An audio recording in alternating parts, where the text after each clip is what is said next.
क्रम में हम सभी आगे बढ़ेंगे, लेकिन विजय मिशन ऑनलाइन भक्ति सत्संग के जो श्रद्धालु भक्तजन आज के यजमान हैं उन सभी का नाम लेना चाहूँगा। श्री राजेश विजयवर्गीय जी एवं श्रीमती राजकुमारी विजयवर्गीय जी, कमेटी सदस्य इंदौर मंडल। श्री किशोर गुप्ता एवं श्रीमती मेघा गुप्ता, श्री शोभाराम डाबर एवं श्रीमती आशा लता डाबर, श्री गोविंद राम संगतानी एवं श्रीमती गीता संगतानी, श्री आसनदास ममनानी एवं श्रीमती भारती ममनानी, श्री LR शर्मा एवं श्रीमती रेखा शर्मा, श्री लक्ष्मी नारायण बरुआ एवं श्रीमती गीता बरुआ आज के ज्ञान यज्ञ की यजमान हैं।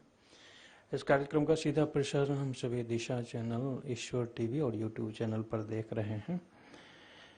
आइए दोनों हाथ जोड़कर प्रार्थना करेंगे श्रद्धा और डॉक्टर अर्चिका दीदी से दिव्य जीवन शैली के संदर्भ में कुछ पावन संदेश देने की कृपा करें। श्रद्धा डॉक्टर अर्चिका दीदी।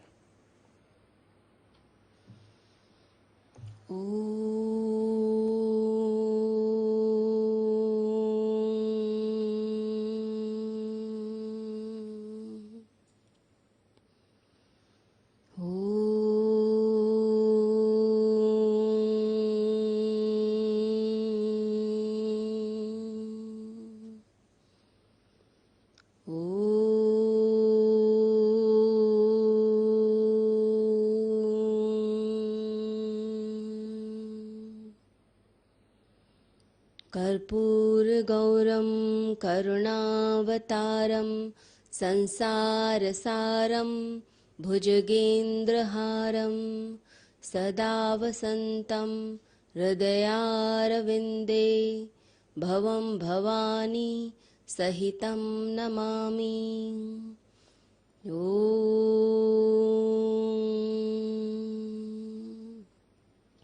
गुरुर्ब्रह्मा गुरुर्विष्णु गुरुर्देवो महेश्वरः गुरुर्साक्षात् परब्रह्म तस्मै श्री गुरुवे नमः।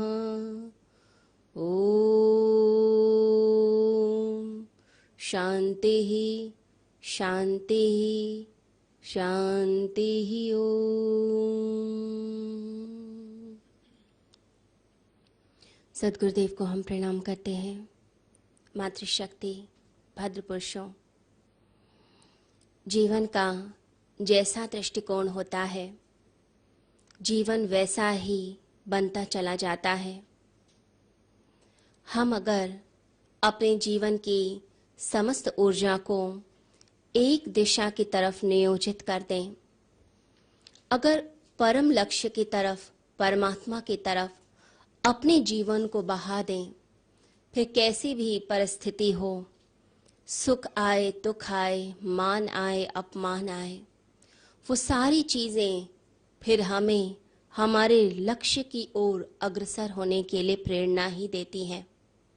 वो हमारी लक्ष्य की ओर बाधा नहीं होती, वो बल्कि हमें आगे की तरफ धक्का देती हैं कि हम अपने लक्ष्य को प्राप्त कर सकें।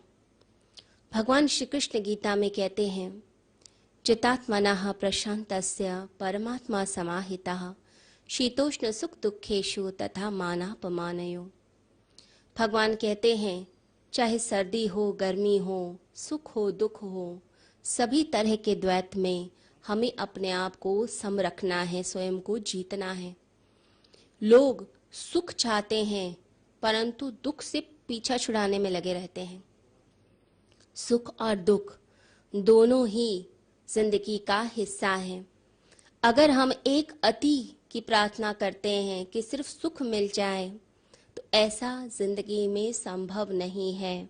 जैसे पेंडुलम को राइट साइड पे लेके जाया जाए तो वो लेफ्ट की तरफ जाएगा ही जाएगा। ऐसे ही सुख आता है, फिर दुख आता है, फिर दुख आएगा, फिर सुख आएगा। ये जिंदगी का द्वैत है और ऐसे ही जिंदगी चलती है। लोग दुखों से पीछा छुड़ाने में लगे रहते हैं। अगर सकारात्मक दृष्टि से देखा जाए तो दुख एक चुनौती है, दुख एक अवसर है।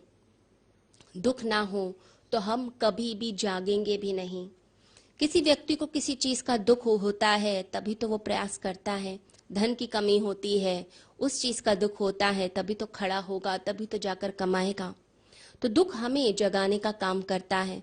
परंतु कुछ तो ऐसे मूढ़ लोग होते हैं, ऐसे मूर्ख लोग होते हैं, बेहोशी में पड़े रहते हैं, फिर चाहे दुख भी आ जाए वो बेहोशी में ही रहेंगे, वो सोए ही रहते हैं। जैसे किसी रेलवे स्टेशन पर कोई व्यक्ति प्लेटफॉर्म पर सोया हुआ है। अब तरह तरह की गाड़ियां आ रही हैं, जा रही हैं, परंतु व्यक्ति की निद्रा तो टूटती ही नहीं है। सुख आता है जिंदगी में, दुख आता है जिंदगी में, लेकिन जिसने बेहोशी को ही पकड़ लिया उसे कैसे जगाया जाए। दुख का एक ही काम है कि वो हमें जागृत करता है, वो हमें जगाता है, हमें मांझता है, हमें निखारता है। हम तप करके फिर आगे निकलते हैं, फिर सुख की तरफ बढ़ जाते हैं।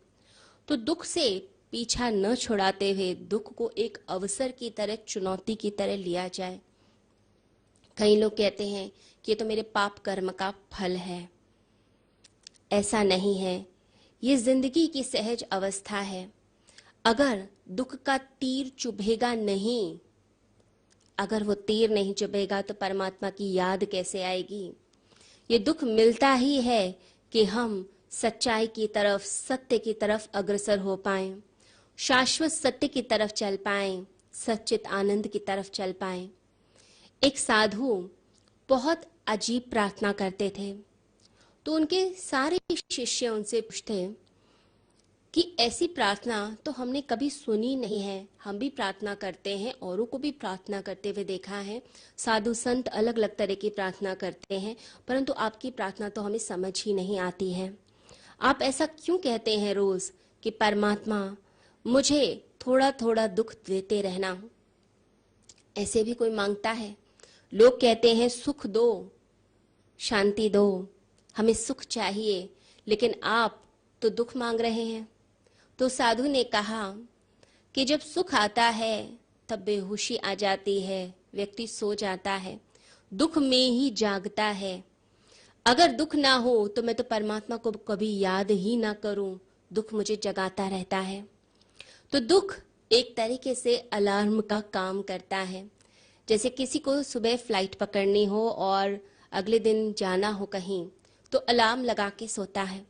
अब सुबह सुबह जब अलार्म बजता है तो अलार्म बड़े दुख का काम करता है, बहुत गुस्सा आता है, इतने अच्छे अच्छे सपने चल रहे होते हैं, आप थोड़ा और सो जाना चाहते हैं, परंतु जब तक अलार्म नहीं बजेगा आप जागेंगे कैसे।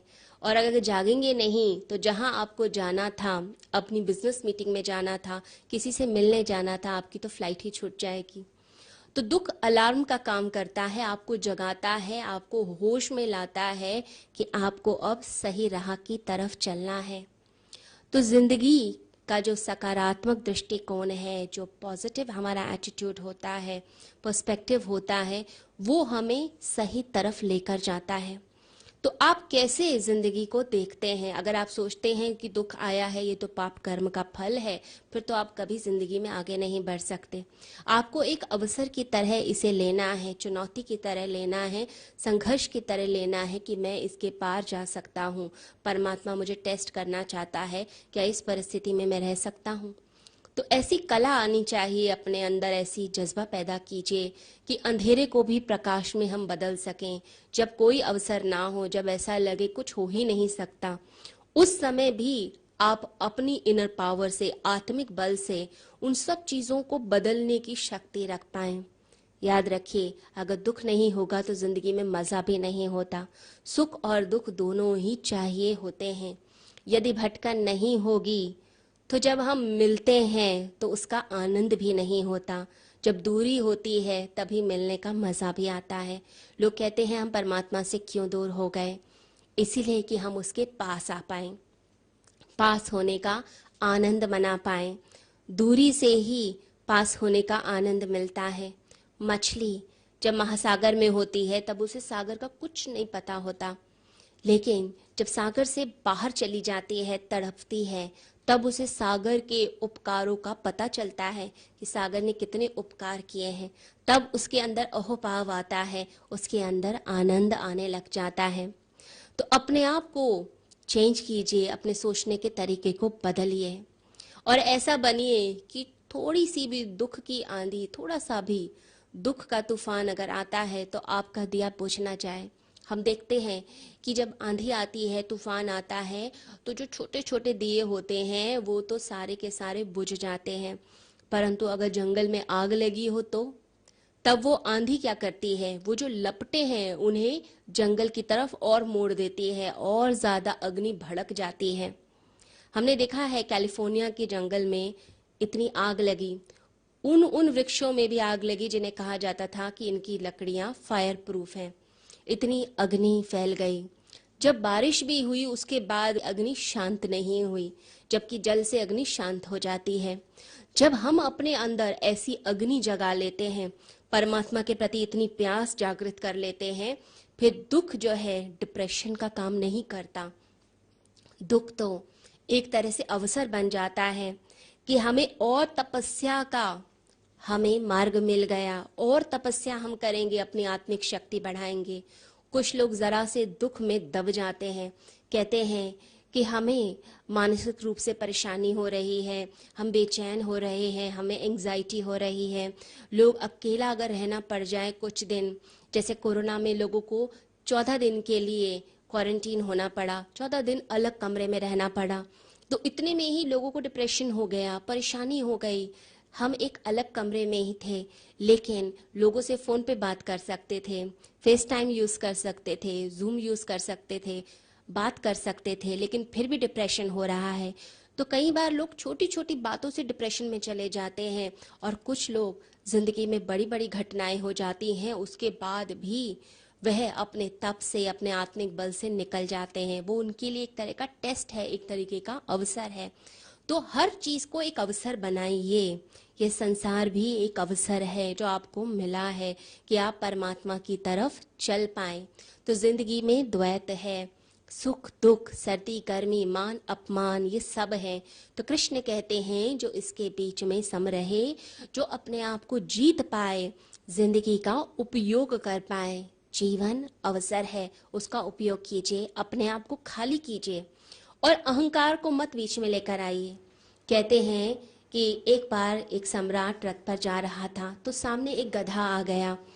तो बाकी के जो लोग थे, जो आसपास थे, वो सम्राट को देखकर नमस्कार कर रहे थे। अब गधा अकड़ गया और जोर जोर से रेंकने लग गया। सम्राट ने वजीर से पूछा, ये जो गधा है ये जोर जोर से क्यों चिल्ला रहा है? तो वजीर ने कहा, इस गधे को लग रहा है कि सब लोग मुझे ही नमस्कार कर रहे हैं, और इसे पता भी नहीं है आप पीछे हैं, और अगर पता भी हो तो इसे लग रहा है कि बड़े बड़े रथ मेरे पीछे आते हैं, बड़े बड़े सम्राट मेरे पीछे चलते हैं। इसका दिमाग फिरा जा रहा है, ये तो पागल ही हो जाएगा। इसे इतनी खुशी हो रही है अंदर से कि लोग मुझे ही नमस्कार कर रहे हैं। ऐसे ही बहुत से लोग अपनी जिंदगी में संतुलन खो बैठते हैं। वो सोचते हैं कि इतना बड़ा पद मुझे मिल गया, इतनी बड़ी कुर्सी मुझे मिल गई, मेरे पीछे इतनी बड़ी बैकिंग है, इतने बड़े बड़े लोग मेरे पीछे हैं जो मुझे प्रमोट कर रहे हैं, जो मुझे आगे ला रहे हैं, और फिर वो लोग अकड़ में अपना बैलेंस खो बैठते हैं। याद रखिए, जब कुर्सी चली जाती है, पद चला जाता है, तब समझ आता है कि नमस्कार आपको नहीं, उस कुर्सी को हो रहा है। तो अपनी जिंदगी में बैलेंस लेकर आएं, अपने आप को निखारें, अपने आप को मांझें, अपने आप को सुधारें। अगर हम अपने आप को सुधार पाएंगे, अपने आत्मिक बल को बढ़ा पाएंगे, तभी हम जिंदगी को आनंद से बिता पाएंगे। और ऐसी जिंदगी की प्रार्थना हमें रोज ईश्वर से करनी चाहिए, और गुरु के वचनों को सुनते हुए अपनी जिंदगी को निखारना चाहिए। सभी को हरिओम। प्यारा संदेश हम सभी सुन रहे थे श्रद्धा डॉक्टर अर्चका दीदी से। जीवन में आपका आंतरिक गुण ही आपकी पहचान है। बाहर के लोगों के द्वारा दिया गया सम्मान क्षणिक है। अगर हम अपने आत्मबल को बढ़ाते हैं, आप जहाँ भी हैं, जैसे हैं, आपका वास्तविक सम्मान होगा। ये सुंदर भाव हम सुन रहे थे श्रद्धा दीदी से। आज के संदेश के लिए हम सभी दीदी के प्रति कृतज्ञता अर्पित करते हैं और चलते हैं गुरुदेव के चरणों में। गीता का पावन संदेश हम सभी सुन रहे हैं। भगवान श्री कृष्ण ने जो आदेश दिया भक्तों के लिए, उस श्रृंखला में एक और उद्बोधन गुरुदेव से। आइए प्रार्थना करते हैं आज के आशीर्वचन के लिए। परम वंदनीय श्री सद्गुरुदेव जी महाराज।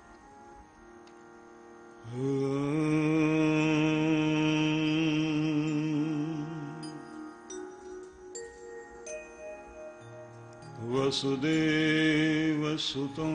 देवं कंसचाणूरमर्दनम्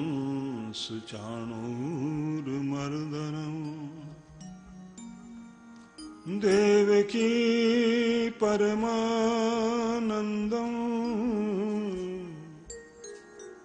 कृष्णं वन्दे जगद्गुरुम्।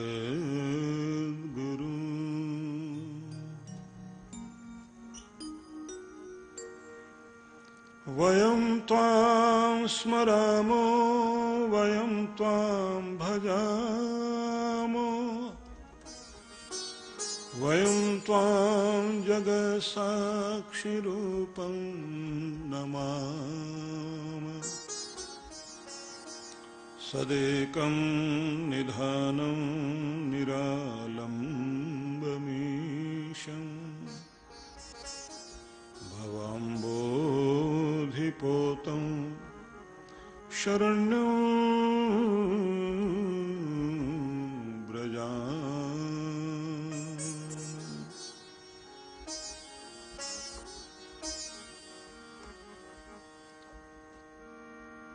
शांति कीजिए प्रभु त्रिभुवन शांति कीजिए शांति शांति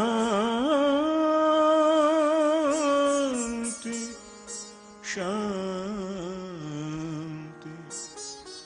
शांति कीजिए प्रभु त्रिभुवन में। जल में थल में और गगन में अंतरिक्ष में अग्नि पवन में औषधि वनस्पति वन उपवन में सकल विश्व में जड़ चेतन में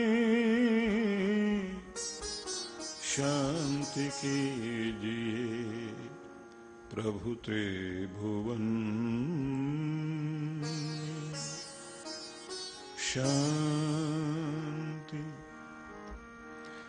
ज्ञानी के उपदेश वचन में क्षत्रिय के द्वारा हो रण में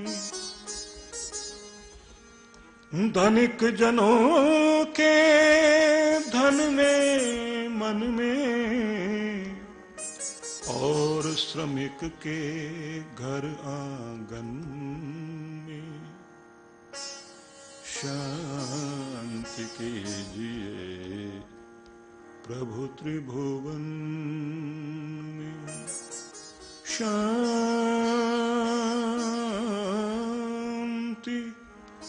शांति शांति।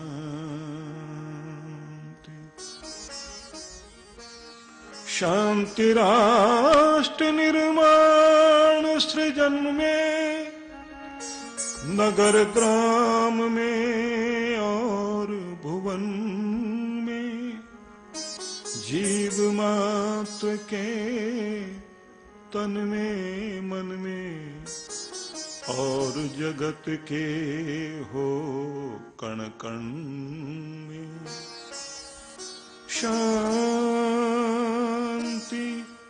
शांति शांति शांति शांति कीजिए प्रभु त्रिभुवन।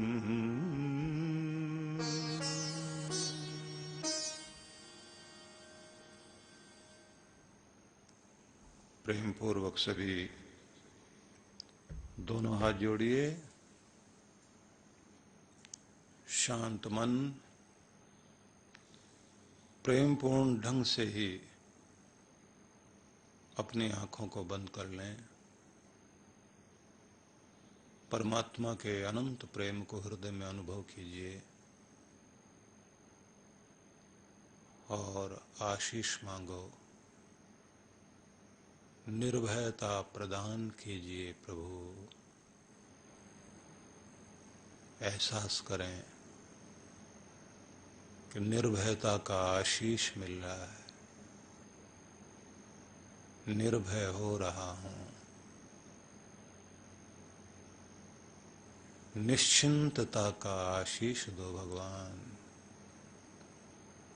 तथास्तु को सुने और निश्चिंतता अनुभव करें। मैं परम आनंद की कामना करता हूं प्रभु। मन मन में तथास्तु को सुनिए और अपने चारों ओर अपने भीतर परम आनंद को अनुभव करें। अपने रोम रोम में, हृदय में, चेहरे पर आनंद का भाव, वही आनंद जो फूलों में मुस्कुराता है, बादलों से अभिषेक बनकर बरसता है, वही जो नदियों में बहता है, वही जो सुनहरी किरणें बनकर सूरज से धरती पर आता है, उसे महसूस कीजिए। सबको सुरक्षित करने वाले, रक्षा करने वाले परमात्मा, सुरक्षा का आशीष मांगता हूं आपसे। सुरक्षित जीवन, तथास्तु को अनुभव कीजिए और स्वयं को परमात्मा के दोनों हाथों में, हजारों हाथों में सुरक्षित अनुभव करें। वह संभाले हुए है, मेरा रक्षक, मेरा सब कुछ, मेरा प्रभु। तो हर पल मेरे संग है। एहसास कीजिए।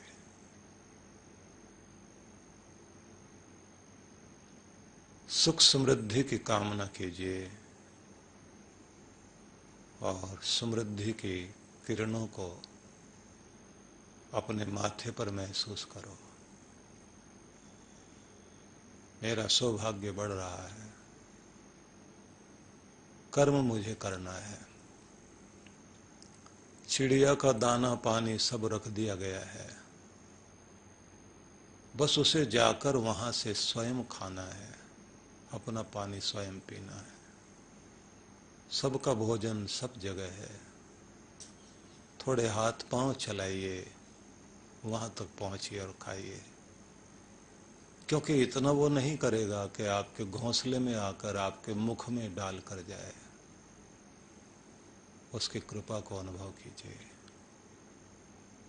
मन मन में धन्यवाद दीजिए कि मेरा जीवन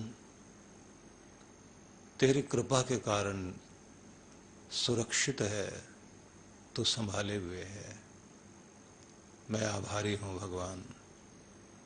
बारंबार धन्यवाद, धन्यवाद, धन्यवाद, धन्यवाद। ओम शांति शांति शांति। ओम। मातृशक्तिवत पुरुषों,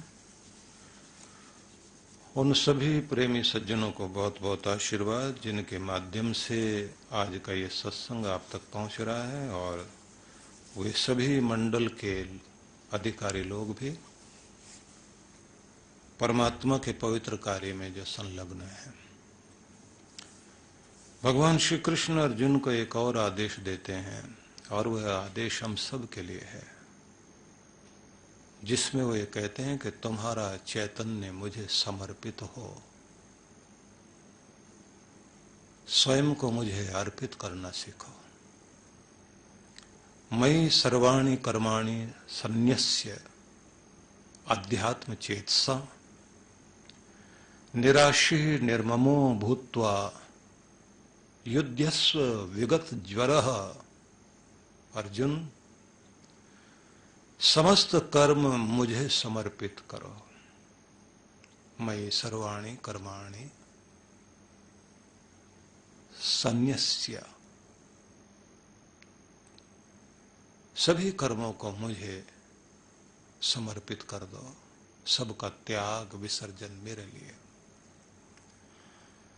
अध्यात्म चेतसा, और तुम अपनी चेतना को आत्मा में स्थिर करो। निराशी निर्ममो भूत्वा,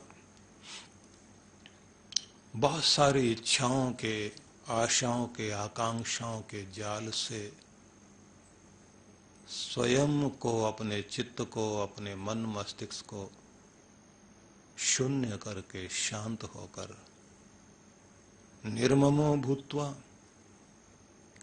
और मेरेपन के, अहंकार के भाव से शून्य होकर, खाली होकर, युध्यस्व, अपना युद्ध करो, अपना कर्तव्य करो। विगत ज्वरः, और यह चित्त तुम्हारा निरुद्वेग, उद्वेग से रहित कर लीजिए। उद्वेग रहित चित्त तुम्हारा, शांत चित्त, अपनी पूरी ऊर्जा अपने कर्तव्य के लिए लगाओ। मनुष्य हर पल अपने चेहरे पर एक मुखौटा पहने हुए होता है, और इसी को पर्सनैलिटी भी बोलने लगते हैं, क्योंकि पर्सनैलिटी शब्द परसोना से बनता है, जिसका अर्थ ही मुखौटा होता है। तो हम सब अपने चेहरे पर एक मुखौटा लगा लेते हैं और वो फिर पक्का कर लेते हैं। कभी कभी निराशा में हम तो निराश ही हैं, ऐसे ही हैं, ऐसे ही रहेंगे। गुस्सेबाज हो गए तो एक मुखौटा लग गया, मैं ऐसा ही हूं, बर्दाश्त नहीं कर सकता, मुझे गुस्सा आता है। तो इस तरह के मुखौटे जब हमारे जीवन में आ जाते हैं तो हमारा वास्तविक चैतन्य वो खो जाता है। यद्यपि कहा जाता है कि तुम्हें अपना कार्य करना है, तब तुम्हारी पर्सनैलिटी उस तरह की हो जाए, खिलाड़ी बनकर खिलाड़ी जैसी हो, उद्दाम शक्ति भर के अपने अंदर जुझारू बनकर जूझिए। लेकिन जब ध्यान में आप बैठेंगे तब एक योगी बन जाइए, पर्सनैलिटी बदल जाए। उस समय चित्त बिल्कुल शांत, सहज और सभी तरह की वृत्तियों से रहित होकर मस्तिष्क को शून्य कर लें। जैसे आकाश से बादल बरस कर चले गए और आकाश पूरा खाली हो गया और उसमें सूरज का प्रकाश आने लग गया, धरती तक फैल रहा है प्रकाश। बस ऐसे ही आपका चित्त भी ध्यान में जाते समय आप एक योगी का जीवन अपना लें, ध्यानी का जीवन अपना लें। पर्सनैलिटी तब आपकी वही होनी चाहिए। जब तुम अपने घर में आते हो तो प्रेम की प्रतिमूर्ति, लेकिन जब संसार में कर्म के लिए जाते हो तो कर्म योगी की प्रतिमूर्ति। लेकिन आंतरिक रूप से तुम क्या होने चाहिए? अध्यात्म चेतसा। आंतरिक रूप से तुम एक आध्यात्मिक चित्त वाले व्यक्ति हो। आध्यात्मिक चित्त वाला व्यक्ति क्या होता है? योगी अरविंद के एक शिष्य जो कभी उनसे नहीं मिले थे, कभी उनके आश्रम में भी नहीं गए, लेकिन उनके लिए करोड़ों करोड़ों दान उन्होंने भेजा, क्योंकि उनके कुछ वचन पढ़ने को मिले थे और उससे उनका व्यक्तित्व बदल गया। और वो वचन जीवन का अंग बन गए। बहुत ज्यादा नहीं पढ़ा, थोड़ा पढ़ा। तो एक महात्मा मिलने के लिए गए। इतना सारा करोड़ों करोड़ों दान तुमने किया, सोचिए 50-60 करोड़ रुपया कोई दान करे और मिला भी ना हो, गया भी नहीं कभी।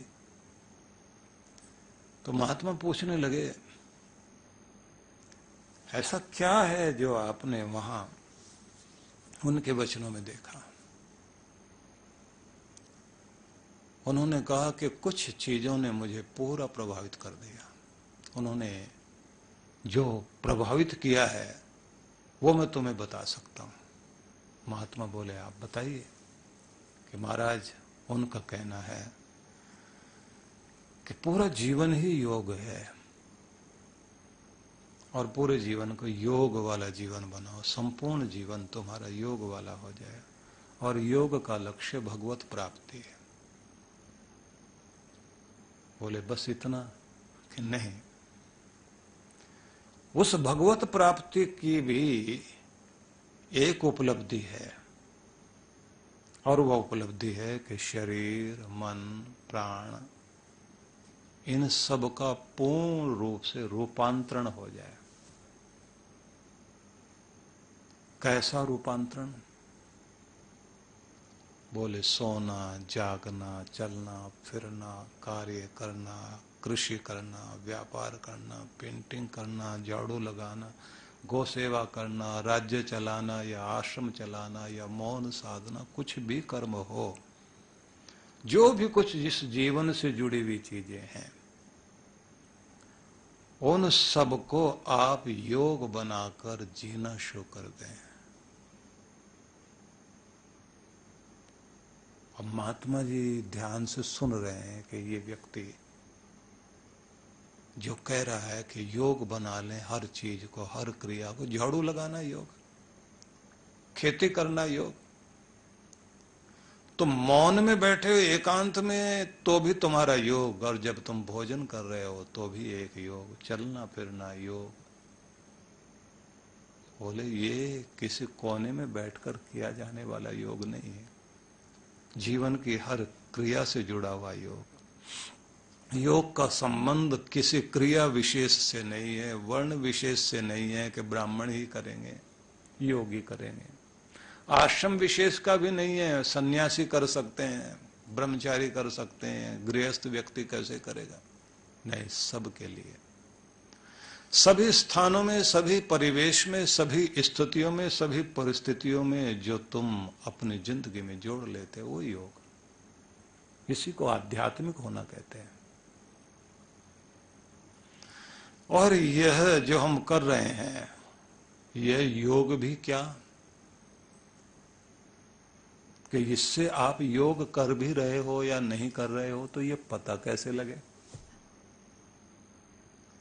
एक ऐसा व्यक्ति जो अपना बिजनेस कर रहा है और उसके व्यापार केंद्र में महात्मा खड़े हुए हैं और उससे ये पूछ रहे हैं कि योगी अरविंद के विचार आपने सुने, पढ़े, उसके बाद जो तुमने इतना करोड़ों का दान किया तो मुझे समझाओ। तो बोले, महाराज आगे और बता रहा हूं।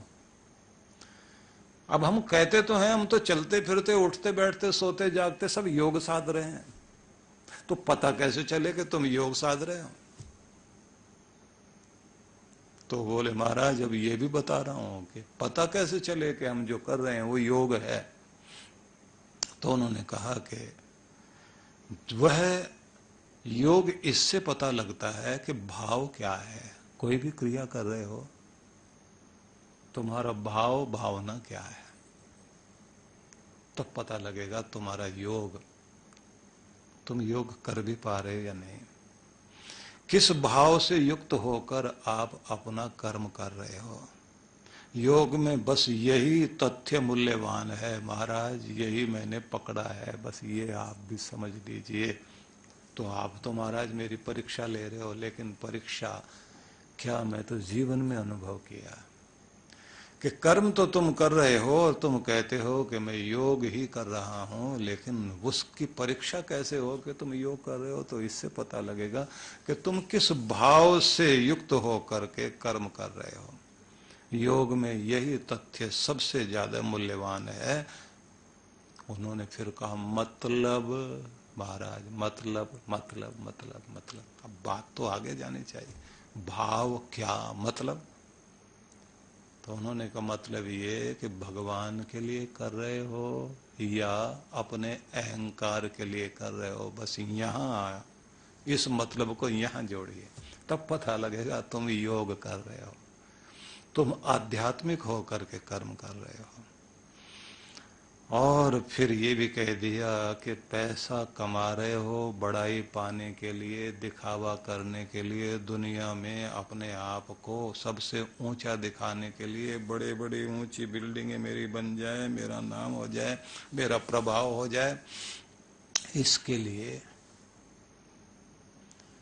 या जीवन में धन कमा रहे हो जीवन को धन्य करने के लिए, जिसने दिया उसकी चीज त्वदीय वस्तु गोविंद तुभ्यमेव समर्पये, तेरे ही कार्यों के लिए तेरा ही दिया हुआ समर्पित हो जाए।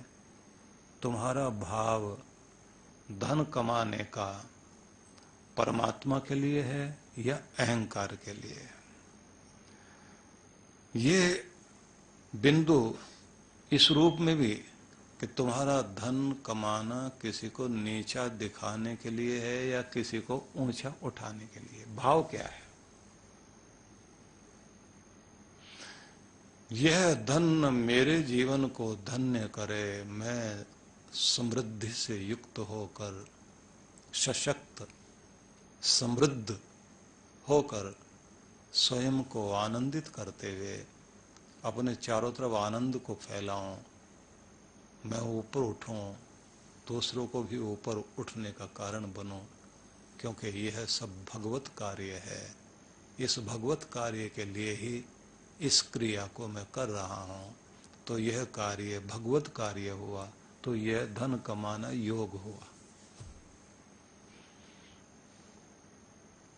प्रत्येक कार्य को योग बना लेना और वो योग ही अध्यात्म बन जाए, अध्यात्म चेतसा।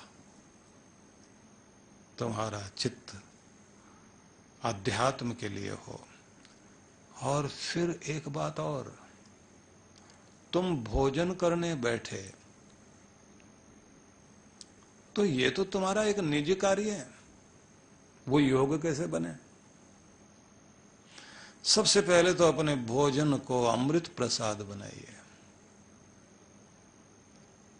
देने वाले उस दाता का ध्यान मन में करते हुए उसकी प्रेम भरी दृष्टि को अपने अंदर लाकर, जिस करुणा से, जैसे एक मां खिलाती है छोटे बच्चे को, अपने बच्चे के लिए बहुत प्यार से जो कुछ लेकर आई, बस वैसे भगवान ने आपके लिए आज का जो प्रसाद दिया है उसकी कृपा को अपने अंदर अनुभव करते हुए उसी दृष्टि से आप अपने भोजन को देखिए। और देखिए कि यह मेरे शरीर में जाते ही ऊर्जा बनने का कार्य करेगा, मेरी शक्ति बनेगा, मेरे शरीर का हिस्सा बनेगा। देने वाले प्रभु के लिए मैं धन्यवाद करता हूं। और मन में कितनी देर लगेगी ये सब कहने में, आधा मिनट भी नहीं लगेगा। तुम दूसरों को दिखा करके कोई मंत्र बोल ले वो बात अलग है, लेकिन तुम्हारा मन जब ये मंत्र, ये भाव बोलता है और महसूस करता है, क्योंकि तुम जो बोलते हो बात वो नहीं तुम क्या बोलते, तुम क्या महसूस करते हो, यहां से योग सदता है। तो जब वो भोजन तुम कर रहे हो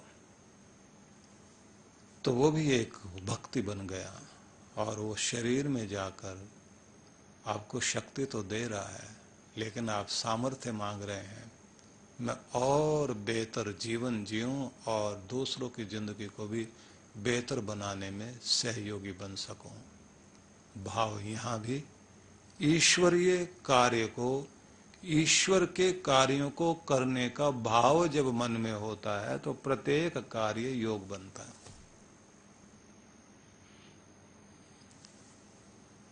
अब आप सोचिए कि भोजन भी प्रभु का प्रेम लेकर आप अपने घर में प्रवेश करें, अपने घर को भगवान का मंदिर महसूस करें, और बात इतनी नहीं, आप उपासना भी करते हैं, भक्ति भी करते हैं, तो अपने लिए नहीं, भगवान के लिए, भगवान के लिए कीजिए। खुद के मांगने से ज्यादा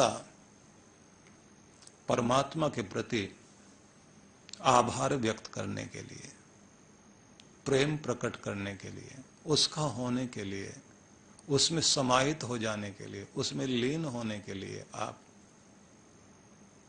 भक्ति करके देखिए। और जब आप इस प्रकार से अपना भाव प्रकट करते हैं, एक मां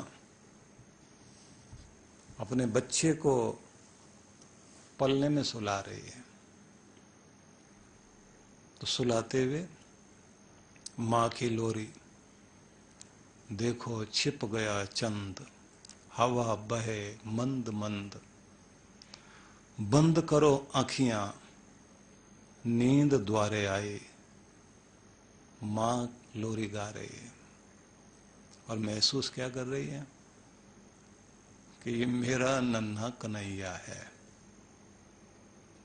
जो मेरे इस पल्ले में सोया पड़ा है या सोने जा रहा है। तो मां उस लोरी को गाकर उसे भक्ति तो कर रही, ये भी योग है।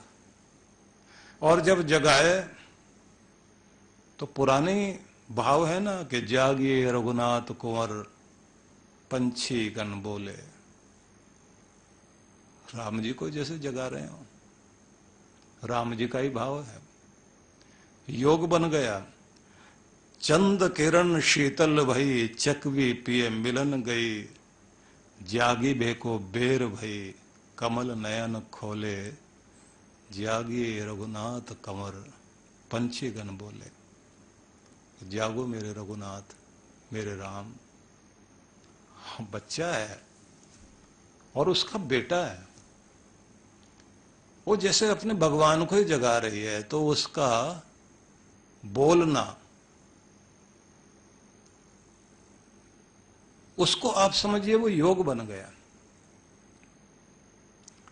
और बाबा तुलसी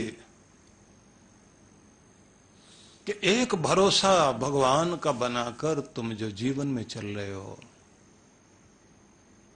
वह भरोसा तुम्हारा योग है। सोवत है तुलसी भरोसो एक राम को, चैन की नींद सोया पड़ा है। हम पंछी राम के उड़ते अपनी उडारी खुले आसमान में, रक्षा करने वाला वही है ना। तो कहीं पर भी आप अपने आप को समर्पित करते हुए भगवान से चल रहे हैं। और अगर इसको और ज्यादा समझना हो ना, क्योंकि यह जो योगी अरविंद की बात बताई, भगवान श्री कृष्ण ने तो इसको पूरा श्लोक में खुद ही बता दिया। श्लोक में अगर आप देखें तो जब हम अहम से मुक्त हो जाएं, अहम का समर्पण भगवान को कर दे, मैं नहीं, मेरा नहीं, सब मैं भी तेरा और मेरा सब कुछ भी तेरा, मैं तुझ में अपने आप को संलग्न करता हूं। तो यहां आप एक श्लोक देखेंगे जो आगे चल करके आपको सुनाया जाएगा किसी एक और अवसर पर, जब भगवान ये कहते हैं कि योगी कौन, आध्यात्मिक कौन, तो वो कहते हैं मत कर्म कृत, मेरे लिए कर्म करता हो, वो आध्यात्मिक है, वो योगी है, जिसका कर्म अपने लिए नहीं है, भगवान के लिए है। और फिर कहते हैं मय्येव निवसिष्यसि, सतत जो मुझ में ही निवास किए हुए है, जो भगवान में ही समाहित है, उसमें लीन होकर चलता, वो योगी है, वो आध्यात्मिक व्यक्ति है। और फिर एक और शब्द देखिए, मत साधर्म्यम, मत साधर्म्यम उपागता, जो मेरे साथ एक रूप हो गया है। मैं और मेरा भगवान, मैं उसी में लीन होकर चल रहा हूं। का ये सब योग साधना है, योग को साध लेना है। और मैं ये निवेदन करना चाहता हूं सभी से कि हम सब लोग ये कहा करते हैं कि हम बड़े आध्यात्मिक हैं, बड़े भगवान को मानने वाले हैं, और जगह जगह तो अपनी अकड़ को लेके चलते हैं।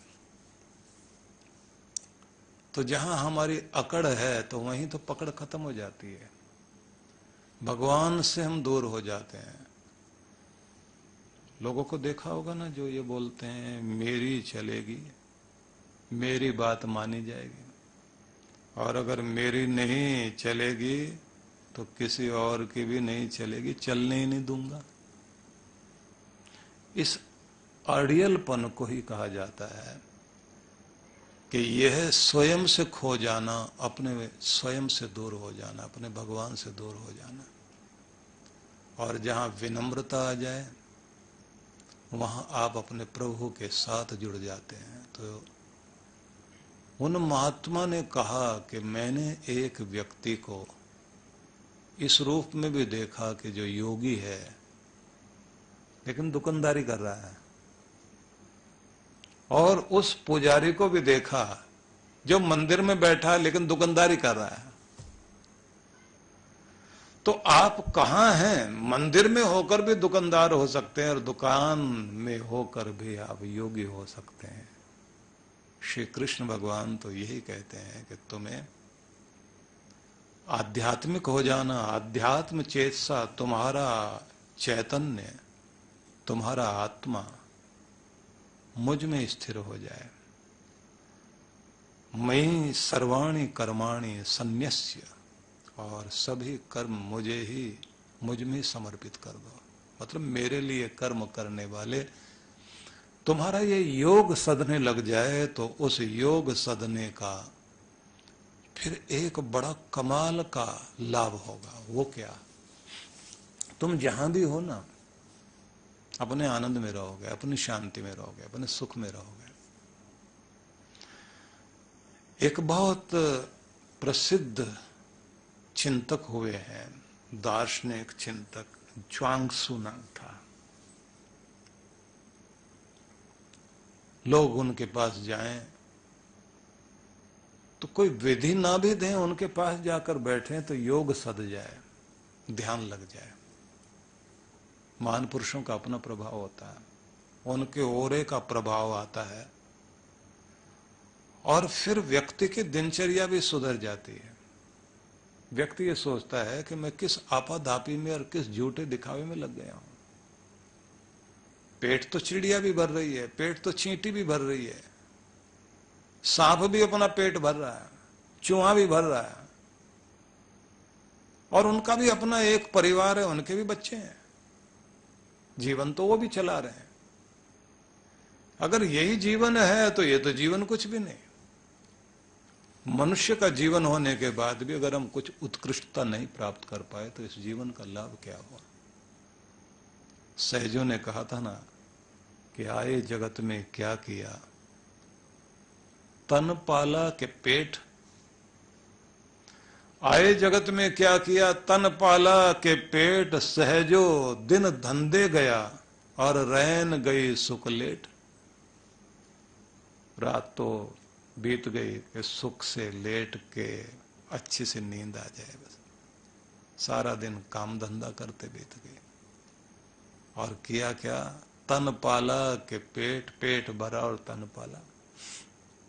जीवन का जो महान उद्देश्य है वो ना पूरा हो, क्योंकि आप परिपूर्णता को प्राप्त करने के लिए आए कि अपनी पूर्णता तक हम पहुंच जाएं, अपने अधूरेपन को कम कर लें। अब ये आप समझें पहले कि अधूरापन क्या। जीवन में जहां जहां भी अधूरापन है, जिस जिस चीज की भी हम अपने जीवन में कमी अनुभव करते हैं, बस वहीं हम लोगों को ज्यादा पीड़ा होती है। और जो कुछ हमें प्राप्त होता है उसकी हम उपेक्षा करने लगते हैं। जो चीजें हमारे पास उपलब्ध है ना, उनकी तरफ तो हमारा इतना ध्यान जाता नहीं। जो नहीं है उसकी चिंता बहुत होती है।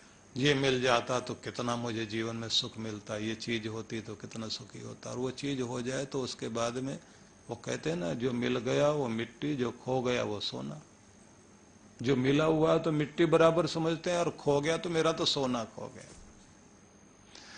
तो च्वांगसू के पास आकर के बहुत लोग शांति प्राप्त करते थे, और बहुत ज्ञानी, बहुत महान चिंतक थे। वहां के राजा ने अपना व्यक्ति भेजा और कहा कि इस हमारे राज्य में सबसे ज्यादा बुद्धिमान एक व्यक्ति है, राज दरबार में वो होना चाहिए।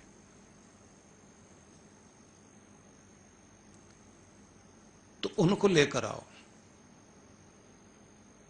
तो कितने सारे लोग आए बुलाने के लिए, वो गए नहीं। तो राजा खुद आया, और राजा जब आया तो उसने देखा कि नदी किनारे बैठा हुआ वह व्यक्ति च्वांगसू आटे की छोटी छोटी गोलियां बना रखी और एक कछुए को खिला रहे हैं। और कछुआ जो है वो कीचड़ में सरकता हुआ आया, और कुछ भाग उसका शरीर का पानी में डूबा हुआ है, कुछ कीचड़ में, और जो वो गोली डाल रहा है आटे की उसे खा रहा है, और पीछे अपने शरीर को जैसे पूंछ निकाल के हिलाता ना, ऐसे वो अपने शरीर को हिला रहा है। राजा इधर आया, उसने कहा हम आए हैं और हम चाहते हैं कि आप हमारे राज्य में इतने बड़े ज्ञानी ध्यानी हो, आपके कारण लोगों को शांति मिलती है, राज दरबार में आप रहें, आपको राजगुरु की उपाधि से हम सम्मानित करना चाहते हैं। सोने के सिंहासन पर वहां आप जाकर बैठिए महाराज, और सारी दुनिया का भला करिए। उन्होंने पूछा इससे क्या होगा? बोले महाराज आपको भी आनंद होगा, हमको भी होगा। तो इन्होंने कहा कि आपका जहां सिंहासन है उसके सामने आपने एक चौकी के ऊपर एक कछुआ रखा हुआ है, गोल्डन कछुआ, और उसके ऊपर आपने सोना मढ़ रखा है, और वो मर गया है, और उसके चारों तरफ अगरबत्तियां जला जला के उसकी पूजा की जाती है, क्योंकि आपके यहां ये माना जाता है ये कछुआ समृद्धि लाता है। तो आप मुझे एक बात बताइए कि वो कछुआ जो वहां है वो ठीक है या ये वाला कछुआ ठीक है? इस कछुए से जरा पूछ के देखे कि वो वहां सोने की गद्दी पे बैठने के लिए जाना चाहता है क्या? ये कहां पसंद करेगा? राजा बोले ये तो यहीं पसंद करेगा, अपनी इस नदी में, इसी कीचड़ में भागता हुआ, यहीं पर खुली हवा में आनंद मनाता हुआ। बोले बस मुझको भी वही कछुआ समझ लेना, मैं इस खुली हवा में यहीं बैठकर आनंदित होना चाहता हूं, जहां बंधन में आ जाए आदमी, और जहां अहंकार में आ जाए, जहां कृत्रिमता में आ जाए, जहां बनावट में आ जाए आदमी, जहां दिखावे में आ जाए, वहां वो खुद से खो जाता है और अपने आनंद से वंचित हो जाता है। इसलिए मैं आध्यात्मिक हूं, आध्यात्मिक ही बना रहना चाहता हूं, भौतिकवादी नहीं बनना चाहता।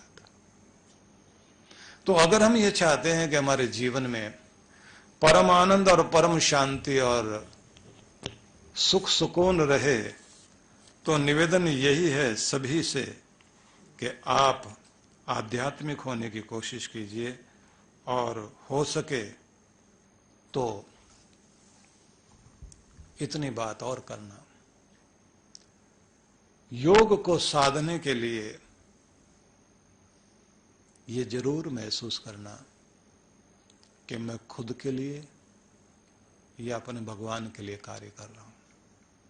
जब आप अपने भगवान के लिए कार्य करने लगते हैं, हर कार्य परमात्मा के लिए, अपने अहम का विसर्जन करके, बस यहां से आध्यात्मिकता शुरू होती है, यहां से आपका योग सदता है। अन्यथा तो जीवन तो जा ही रहा है और तेजी से बीतता जा रहा है। इस जीवन को अगर कीमती बनाना है तो आइए हम थोड़ा सा विचार कर लें।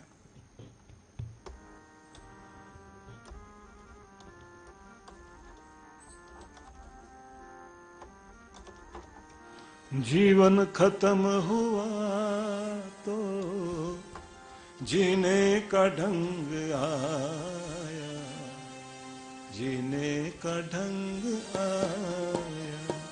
जीवन खत्म हुआ तो जीने का ढंग आया, जीने का ढंग आया। जब शम्मा बुझ गई तो, शम्मा बुझ गई तो महफिल में रंग आया, महफिल में रंग आया। जीवन खत्म हुआ तो जीने का ढंग आया, जीने का ढंग आया। मन की मशीनरी ने तब ठीक चलना सीखा, मन की मशीनरी ने तब ठीक चलना सीखा। जब बूढ़े तन के हल, जब बूढ़े तन के हल पुरजे पे जंग आया, ढंग आया।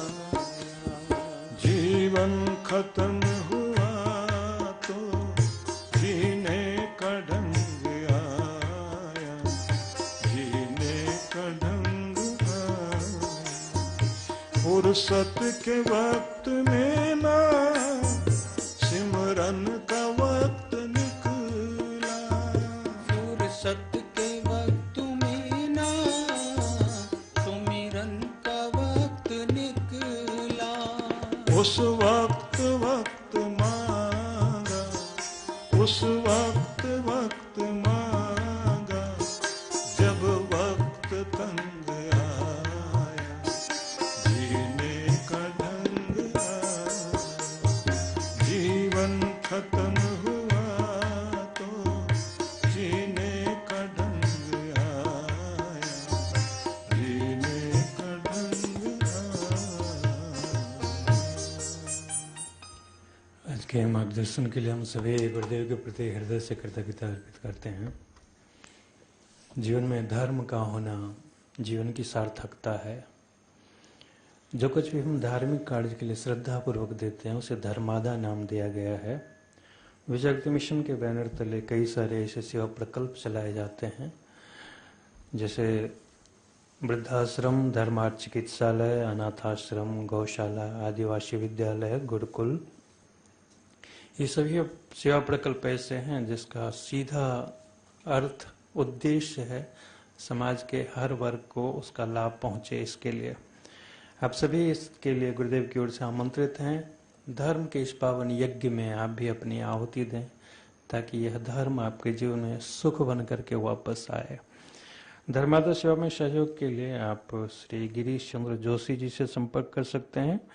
9311534556 इस नंबर पर संपर्क करके गुरुदेव के द्वारा चलाए जा रहे सेवा प्रकल्पों में आप सहभागी बनकर पुण्य के भागी बन सकते हैं, जीवन में सुख प्राप्त कर सकते हैं। आइए गुरुदेव के चरणों में नमन करते हुए कार्यक्रम को यहीं विराम देंगे। हरि ओम।